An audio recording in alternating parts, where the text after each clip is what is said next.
नमस्कार। वो चिट्ठियां कहाँ खो गईं? वो चिट्ठियां कहाँ खो गईं जिसमें लिखने के सलीके छुपे होते थे? वो चिट्ठियां कहाँ खो गईं जिसमें लिखने के सलीके छुपे होते थे? कुशलता की कामना से शुरू होते थे और बड़ों के चरण स्पर्श पर खत्म होते थे। और बीच में लिखी होती थी जिंदगी।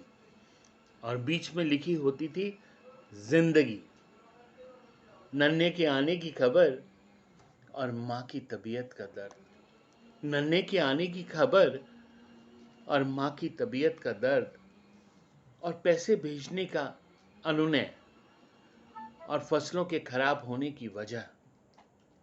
कितना कुछ सिमट आता था उस एक नीले पीले छोटे से कागज में,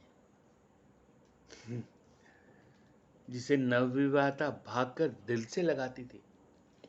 जिसे नवविवाहिता भागकर दिल से लगाती थी और अकेले में आंखों से आंसू बहाती थी। और अकेले में आंखों से आंसू बहाती थी।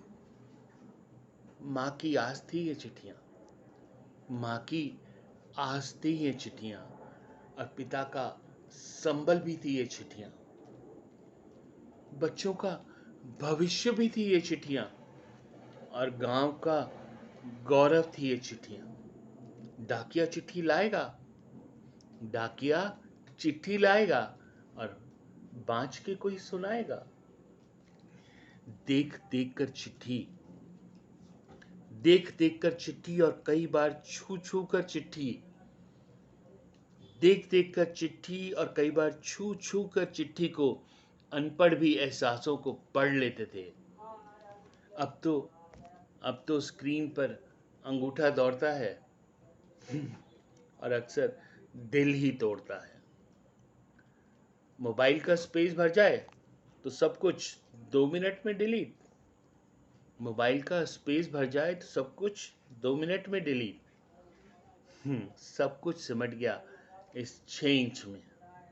जैसे मकान सिमट गए फ्लैटों में, जज्बात सिमट गए मैसेजों में, चूल्हे सिमट गए गैसों में और इंसान सिमट गए पैसों में।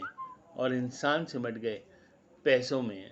कहाँ गई वो चिट्ठियाँ जिसमें लिखने के सलीके छुपे होते थे? जिसमें लिखने के सलीके छुपे होते थे।